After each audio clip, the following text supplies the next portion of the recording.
Do you have a dream? A vision for your life? No matter what it is, how far would you go to see it come true? Are you willing to sacrifice? What are you willing to sacrifice? How much are you willing to sacrifice? And for how long? Me? Well, I lived in a rented car for about 4 months. Hi, I'm Robert Christopher Smith, and this is the Lethal Voice Podcast, where I take you along on uncensored deep dives, looking behind the scenes of all my productions. And on Season 1, Turning to Vengeance, I've been sharing the good, the bad, and the ugly on what it took to get my first feature onto screens and out into the world, and how that one feature turned into 2 during the process. In Chapter 1, Putting the Cart Before the Horse, I revealed how I started the whole adventure in probably the most ass-backwards way possible. And now, in Chapter 2, Everything Falls Apart, you will get an honest, if not brutal, look at the consequences of my obsession with making vengeance turns.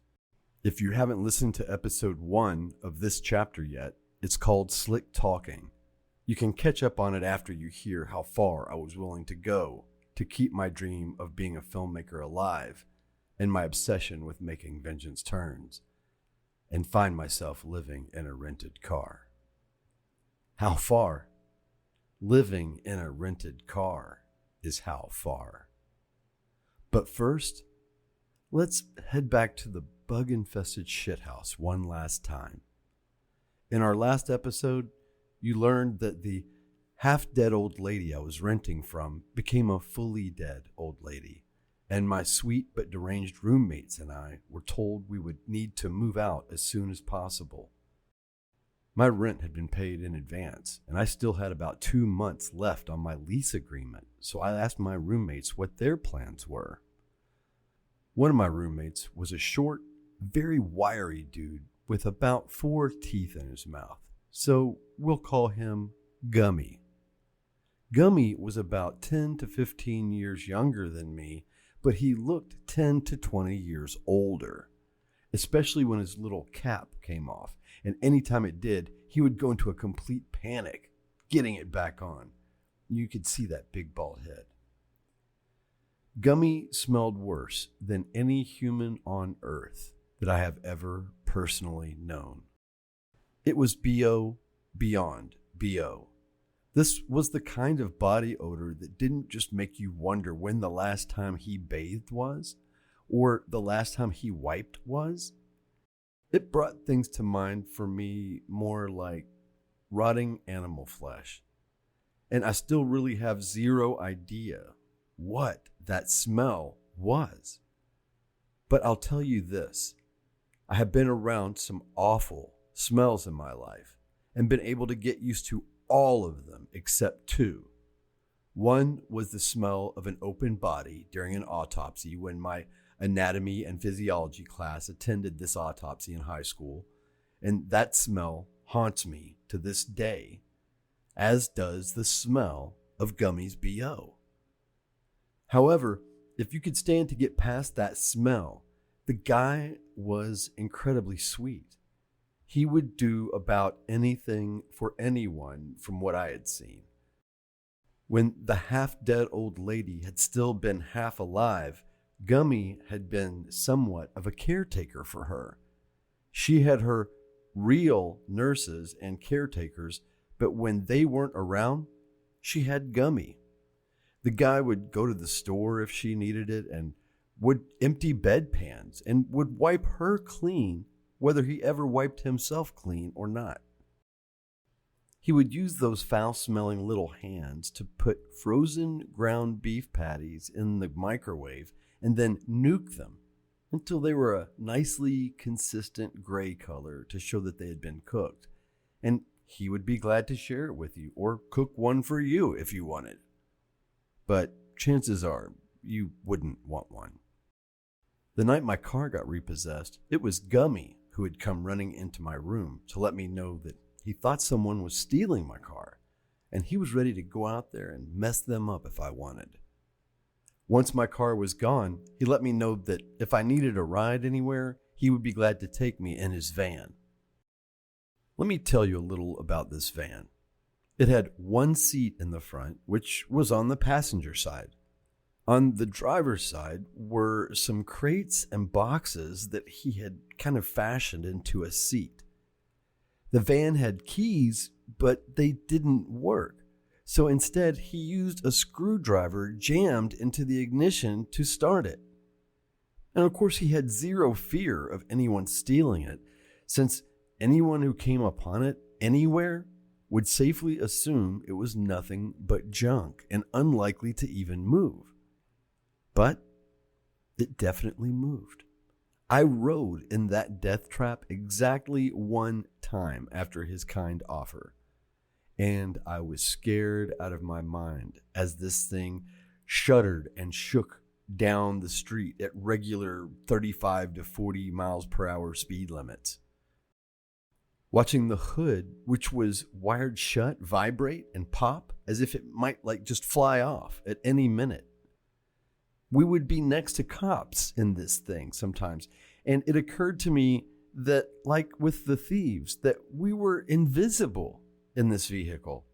Any cop who pulled this thing over was only looking to have a very frustrating long day that resulted in expense to the city, since the owners of a vehicle like this would have a zero likelihood of ever paying any tickets or fines. After I got out of that thing on my one and only trip in it, I hoped to never even sit in it again, and was just thankful we had made the round trip alive and without that thing breaking down. Gummy, though, he drove that thing several times a week, if not every day at some point.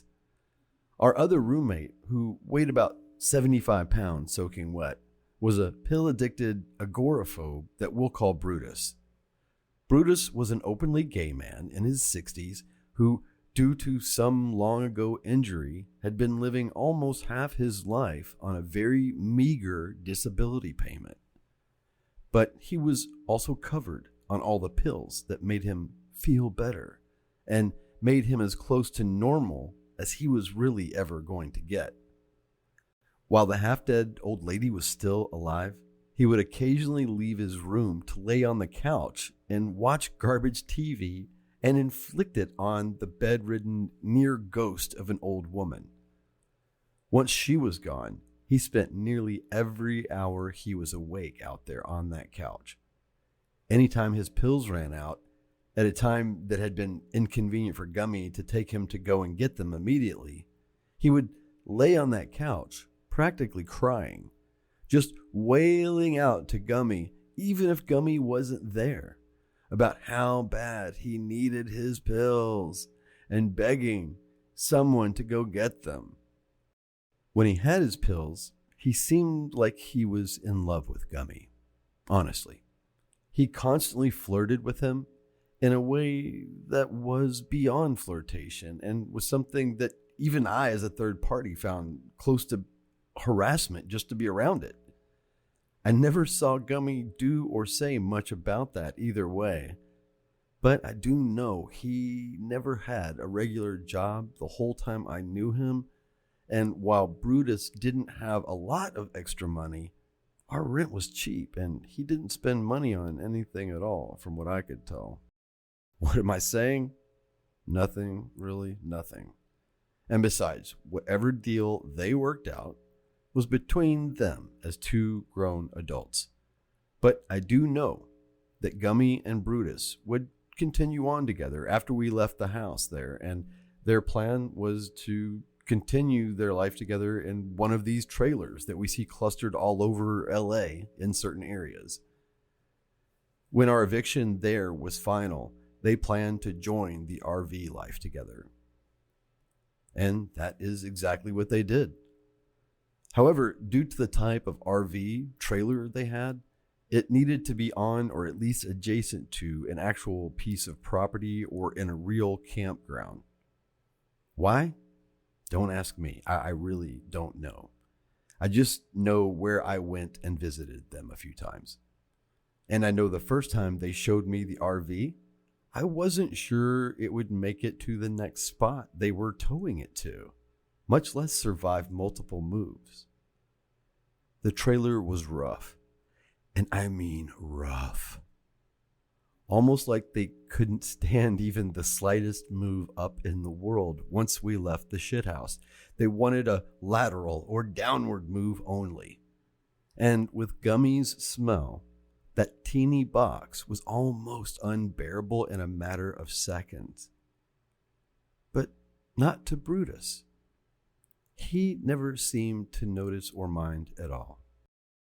No matter how bad their little home was, it was still a home. And when I moved from the shithouse, I had zero home of any kind waiting for me. Gummy and Brutus also let me know they had no plan on leaving anytime soon.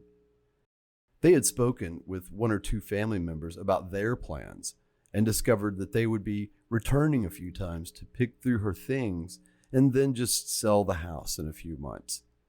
They had actually asked Gummy if he would be willing to get rid of the rest of the stuff left behind in the house, expecting he would just want to throw it away. But he asked them if he could have a big yard sale in order to help the moving expenses that he and Brutus would face when they were leaving. And the family agreed quickly, just relieved that they didn't have to deal with this house packed full of garbage.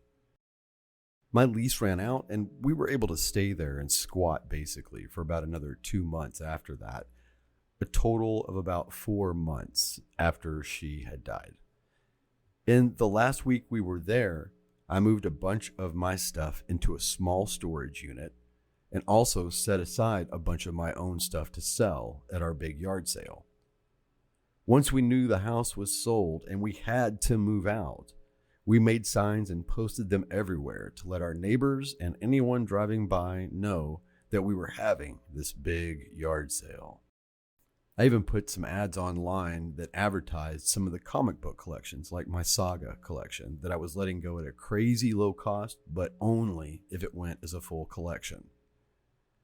During those last few weeks at the shithouse, while most of my friends and family and pretty much everyone on earth firmly believed that I had lost my mind, or maybe was just chronically lazy, two voices from the past reemerged, both trying to assist me in their own ways. Let me talk about Scott Casey first. Scott Casey was someone I had known since right after finishing at University of Kentucky and forming my band, Wild Love Rebellion. When I met him, he was a lifetime and best friend of John Marchand, one of our guitarists. And at that point, we were more acquaintances through John. Scott and his friends were more into sports. I was more clearly into music and nerdy stuff like that. And we had our own groups of friends, but we had stayed in touch over the years, though, still mostly as tangent friends, and all thanks to the magic of Facebook. If you recall from the last episode, I was contacted by Slick Talker, who scammed me out of $2,500 pretty much for a lesson in how to write a proposal. But only after I had been reaching out all over social media and looking for folks who might be able to help us in one way or another, whether connecting us with a producer like Slick Talker or anyone who thought they might know a company that might be appropriate as a sponsor for Vengeance Terms. Right after Slick Talker reached out to work his scam on me, Scott reached out as well and thought he might really be able to help. He actually seemed very excited about the opportunity to help us, which was refreshing. It turned out that Scott had been working for the spirits industry, working with the top liquor brands, including names like Southern Comfort Whiskey, who he got me connected with. We were not able to get them on board, but it ended up being another huge lesson learned.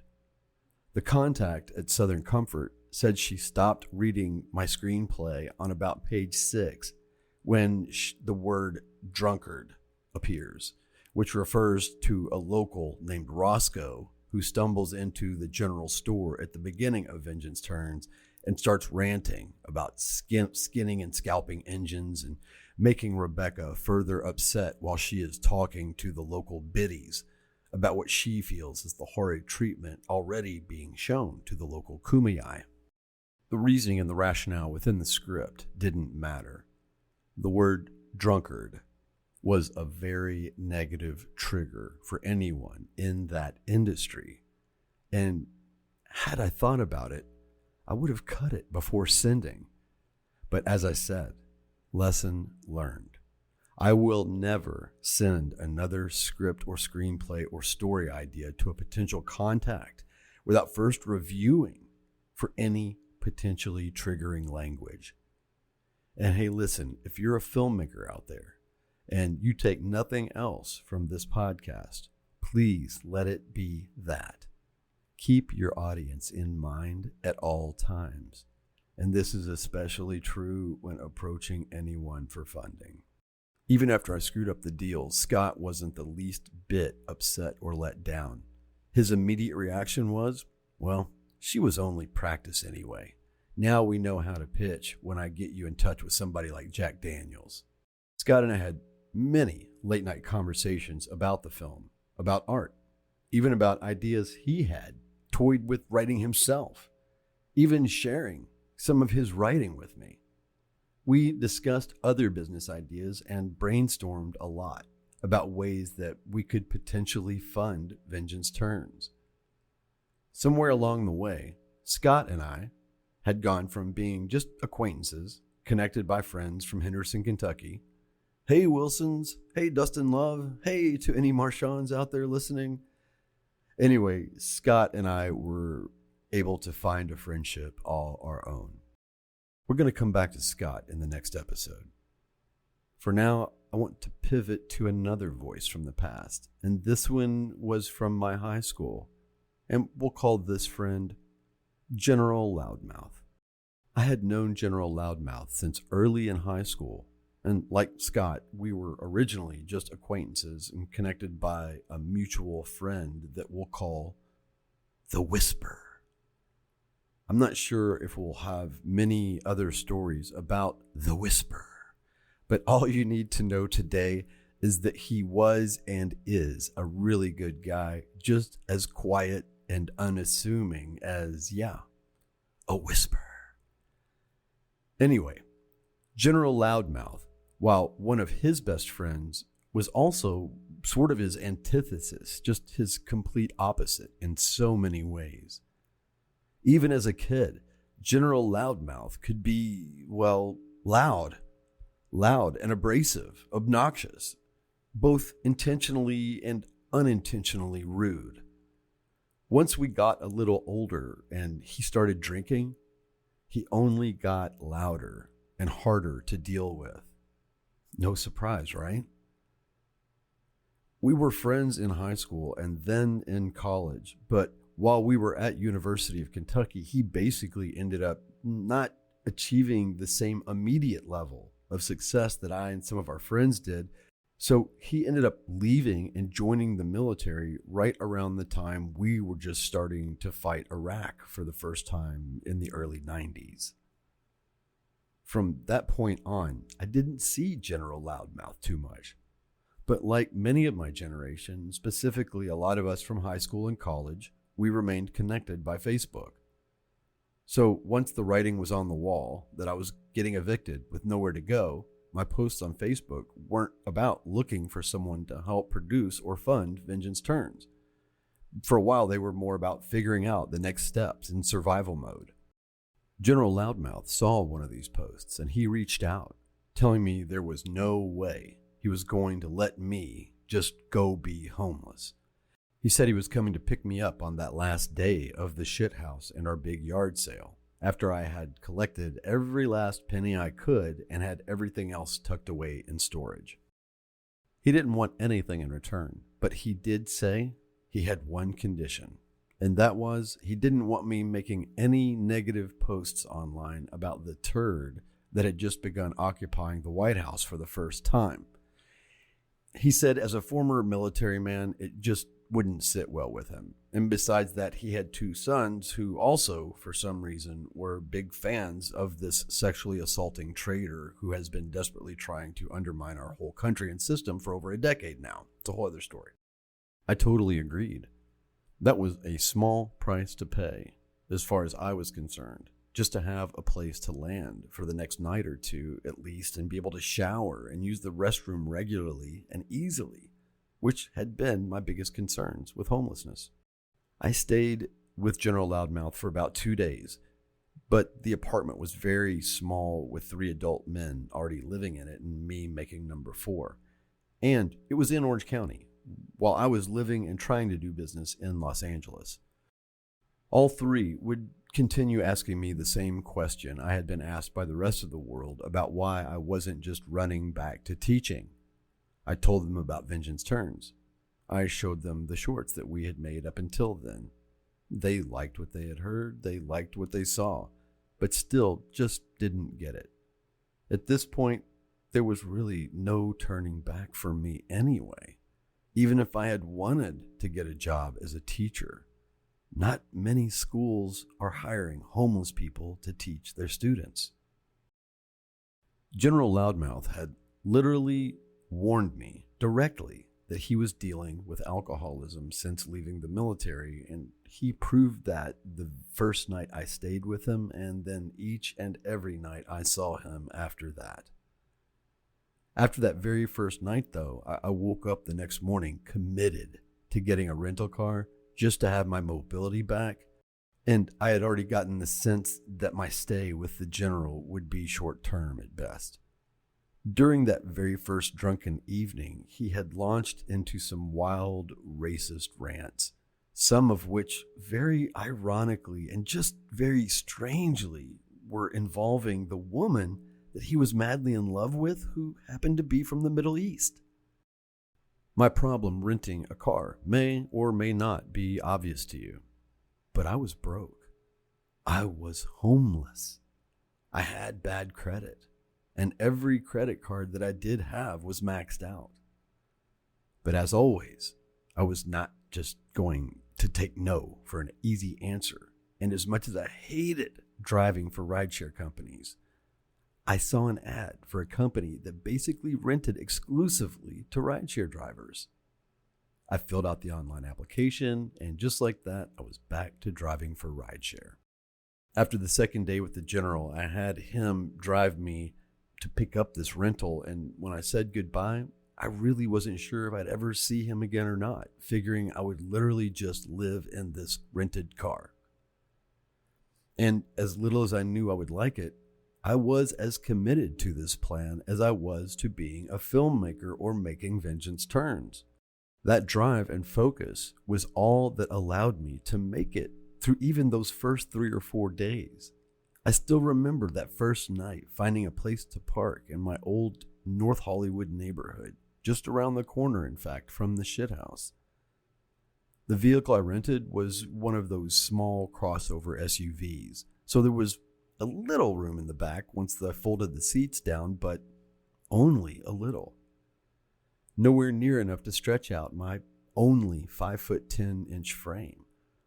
So I spent the first of many nights curled into kind of a semi-fetal position. Even this I could endure. But everything bathroom related was a constant hassle for me. It was bad enough when I would wake up, park somewhere, and instead of just walking down the hall to go pee, I would have to jump into the front seat and drive to a gas station or restaurant or coffee shop that might allow me to go there, which might also sometimes involve my ordering or buying something before making it into that bathroom. Always close to bursting. But even at my most homeless, I really tried to keep myself civilized, even in these small ways. I think in the 4 months I was homeless, I only peed outside somewhere a grand total of maybe like 5 times. And most of those, I may have been tempted to have peed outside no matter what. I was driving rideshare and I would find myself in the middle of Hollywood or something with the urge coming on strong. And instead of going place to place only to find they don't have a public restroom, which I knew from experience happened a lot, I just found a dark place somewhere where maybe like some construction was going on or something, tuck in behind there and let it rip. Now, having to pee is one level of problem, but there were a few times when my guts would start churning and I would know an emergency was on deck that was potentially much more explosive and headed for my pants very soon. On a few of those nights, I would find my way into somewhere like a coffee shop where I knew I had a 100% chance of being allowed to use the restroom, but then would get there and find it occupied. There were a couple of times I sat outside the bathroom in these places, sipping on coffee next to the bathroom, waiting to spring in there the second I saw that door open.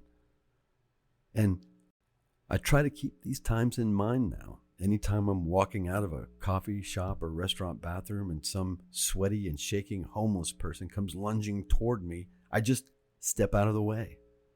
I really can't imagine how crazy I must have looked to a few of those people as I fought to keep my insides inside for just a few more seconds, rushing past them, a sweaty mess with one hand already undoing my buckle. And showers? I started missing the shower on the very first day. I like the way a shower feels. I like the way it helps me reset the day. And honestly, I like to smell good. It was on like day 3 or 4, and right after my first real bathroom emergency that General Loudmouth texted me and told me not to forget that his door was open to me if I ever did need a shower or anything like that. As little as I wanted to do it, I texted him back to let him know I would head down there that night if it was okay. Oh man, using the bathroom and taking a shower were absolutely a next level experience for me that night. But as much as I was hooked on hygiene and comfortable bowel evacuations, I was still committed to my plan, and General Loudmouth had been wasted drunk by the time I showed up that night, reminding me why I was reluctant to be there in the first place. This pattern repeated on and off for a little over 2 of the 4 months that I was homeless, although I did finally also begin to add in a long stay, like weekly hotel instead, occasionally, which is a story for next episode. As I wrap up this chapter, Everything Falls Apart, with Locked Down. And we hear how just as things start to get better, they actually get much, much worse. But as we wrap up here tonight, I'll fill you in on how things finally reached the point of no return with General Loudmouth. Regardless of how generous his offer to help me was, his condition of not insulting the orange Russian wrecking ball, along with his wildly abusive drunk behavior, reached a peak one night as I had been resisting going back there with all my might, no matter how uncomfortable my bathroom visits were, no matter how long it had been since my last shower. I just did not want to make that drive all the way to Orange County only to face that type of behavior again. I always knew, though, that if the general ever asked me for a favor, that I would be very unlikely to turn him down. And then one night I got the call. He sent me a text, actually, while I was out driving for rideshare, and said it had been a while and he wanted to invite me to use the bathroom and the shower there again. I told him I thought I was probably okay. He hit me back, saying he was in Long Beach and really needed a ride to Orange County because he was too drunk to drive. I knew he had already dealt with a DUI before, and outside of anything else, if I can stop someone from driving under the influence and possibly killing themselves or others, I'm going to do it every time. So I went and got him. I parked my car on the street and walked to the bar where he said I could find him. He was there just like he said, so I walked up and said hi and asked if he was ready to go. And man, he launched into me like I was a nagging housewife, asking me who the hell I was to be telling him it was time to go and all this crazy stuff. So I just said, okay, see you later, and started to leave. But he wasn't having that either. Turns out that walking away was exactly what it took to get him off that bar stool, though. But the problem was now he wanted to fight me. As pissed as I was, and as drunk as he was, I still had zero interest in fighting him. So I just kept walking. He kept following.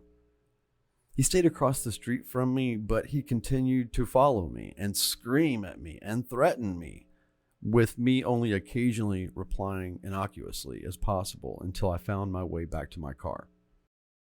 As I opened the door of my car and began to get in, he screamed that he knew I would end up not giving him a ride home. And I do not know what is wrong with me, why I didn't just drive away, why I didn't just leave him there, but I didn't. Instead, I reminded him that I had come there to get him at his request, that the only reason all of this was happening was because he had texted me to come and get him. And if he wanted a ride back to Orange County, I would still rather take him than for him to try and drive. He stomped over to me, got in my car, got into the passenger seat, slamming the door of this rental car, and we headed home.